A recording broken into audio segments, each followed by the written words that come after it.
Hi everyone, এটা ছিল সিকিমে আমার সেকেন্ড ডে। আর এই দিন আমরা যাচ্ছিলাম নাথুলায়।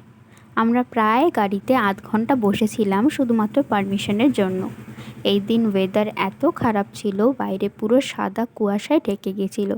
সামনের গাড়িটাকেও আমরা ঠিকমতো দেখতে পাচ্ছিলাম না। আবার সামনে বৃষ্টি হচ্ছে, তো এই শুকনো। তো বাইরের ভিউ এনজয় করতে করতে আমরা প্রায় 3.5 ঘন্টা জার্নি করে অবশেষে নাথুলায় পৌঁছেছিলাম। দেখতেই পাচ্ছ কত ভিড়। ওখানে তো ছবি তোলার কোনো চান্সই পাচ্ছিলাম না। আর এদিকে ঠান্ডায় তো আমাদের হাত পা জমে যাচ্ছিল।